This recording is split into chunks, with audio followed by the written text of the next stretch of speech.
Good morning. नमस्कार विद्यार्थी मित्रों। धोरण 8 विषय हिंदी, प्रकरण 3 अंतरिक्ष परी सुनीता विलियम्स। तो हमने अगले वीडियो में उसके जन्म के बारे में, उसने कौन सी पढ़ाई की और उसमें कौन सी साहस वृत्तियाँ थी, वो सब हमने देखा।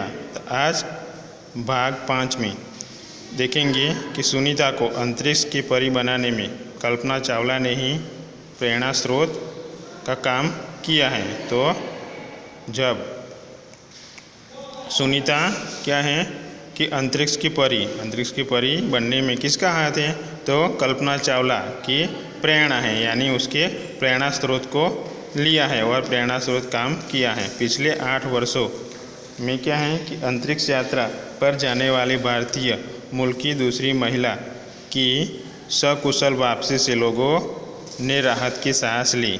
उसकी वापसी के समय उसने कहा था कि नासा के अभियान में कल्पना के साथ काम करना बेहद सुखद अनुभव था।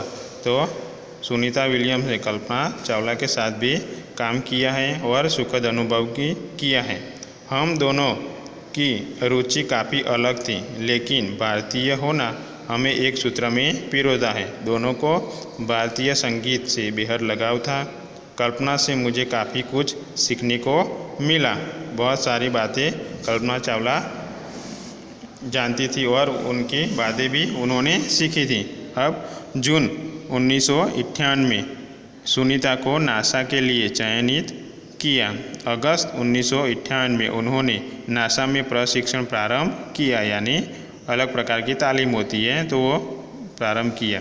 कड़े प्रशिक्षण के बाद सुनीता खुद अंतरिक्ष यात्रा के लिए तैयार हो गई। प्रशिक्षण होने के बाद फिर क्या है कि अंतरिक्ष यात्रा के लिए वो खुद तैयार हो गई। सुनीता बताती है कि अंतरिक्ष स्पेस स्टेशन में ज़िंदगी आसान नहीं है। यहाँ क्या है कि अंतरिक्ष में जो स्पेस में जाते हैं वह स्टेशन में ऊपर जाते हैं अंतरिक्ष में, तो ज़िंदगी वो आसान नहीं है। वो बहुत सारी मुश्किलों का सामना करना पड़ता है। खाने से लेकर नहाने तक यहाँ सब कुछ कठिन है। हम जब पानी पीते हैं तो पानी नीचे गिरता नहीं है, क्योंकि वहाँ गुरुत्वाकर्षण बल नहीं होता है। तो खाने में भी बहुत दिक्कत होती है और पीने में भी। लौटने में मुश्किल होती है, क्योंकि वापस वहीं अंतरिक्ष से वापस धरती पर आते हैं तो बहुत दिक्कत होती है। आरंभ में चलने फिरने में दिक्कत होती है। जब शुरू में जाते हैं तो चलने में भी दिक्कत होती है। हड्डियाँ कमज़ोर हो जाती है। हमारी जो हड्डियाँ हैं वो कमज़ोर हो जाती है। दिमाग तैयार होने में समय लगता है, क्योंकि वहाँ के वातावरण में अनुकूल नहीं होता है। इसलिए क्या है कि दिमाग चलता नहीं है और समय भी लगता है। सुनीता ने खुद को अंतरिक्ष प्रशिक्षण लेकर तैयार किया। वैज्ञानिक तकनीकी भरे व्याख्यान, रूस में रहकर अंतरिक्ष कार्यक्रम तथा उनके यान आदि के बारे में जानकारी प्राप्त की। तो उन्होंने वैज्ञानिक तकनीकी प्रशिक्षण वो सब जानकारी ली। अंतरिक्ष कार्यक्रम तथा उनके यान आदि के बारे में जानकारी प्राप्त की। वहाँ यान किस प्रकार से रहता है और किसी गर्मी सहन करता है, गुरुत्वाकर्षण, उनके गोताखोरी में अनुभव होने वाले भारहीनता से स्पेसवॉक प्रशिक्षण में सहायता प्रदान की।